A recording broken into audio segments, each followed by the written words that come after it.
2026 JEE coaching సంబంధించి ఎలా చేస్తే మోసపోతారు. సో, ఇప్పుడు దాని గురించి మాట్లాడుకుందాం. దాంతోపాటు విజయవాడ, నెల్లూరు దీని గురించి కూడా మనం మాట్లాడుకోవడానికి ప్రయత్నం చేద్దాము. అంటే జేఈఈ కోచింగ్ అంటే 2026లో ఇంటర్ విజయవాడ ఆర్ నెల్లూరు ఎక్కడ జాయిన్ అవ్వాలనుకుంటున్నారు. ఇది ఒకసారి మనం దీని గురించి డిస్కస్ చేసుకుందాము.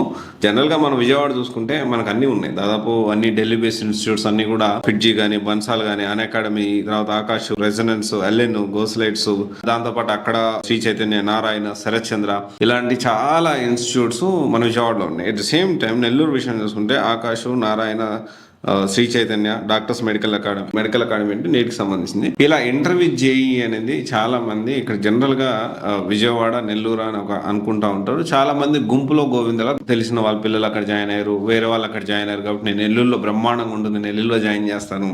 ఓకే, సో అలా కాదు నేను ఒంగోలులో జాయిన్ చేస్తాను, అలా కాదు నేను విజయవాడ వెళ్తాను, లేకపోతే అలాగా నేను గుంటూరులో జాయిన్ అవుతాను, ఇలా అనుకుంటూ ఉంటారు. వీళ్ళందరికీ ఒకటే గుర్తుపెట్టుకోండి, మీరు ఎప్పుడైనా కానీ ఇంటర్వ్యూ జాయిన్ చేసేటప్పుడు మనం ఫస్ట్ ఆలోచించాల్సిన విషయం ఏంటి అంటే, ఎక్కడైతే జాయిన్ అవుతున్నారో, ఏ క్యాంపస్లో అయితే మన పిల్లోడు ఉంటున్నాడో ఆ పర్టికులర్ క్యాంపస్ ఫ్యాకల్టీ ఎవరు, ఆ పర్టికులర్ క్యాంపస్ నుంచి ఎన్ని ర్యాంక్స్ వచ్చాయి. ఎందుకంటే ఇది పెద్ద మాయాజాలం. నేను ఇక్కడ చాలా క్లియర్గా మాట్లాడుతున్నాను. జూనియర్ కాలేజ్ గురించి నేను మాట్లాడట్లేదు, క్యాంపస్ గురించి మాట్లాడుతున్నాను. అది ఏ జూనియర్ కాలేజ్ అయినా అయి ఉండొచ్చు.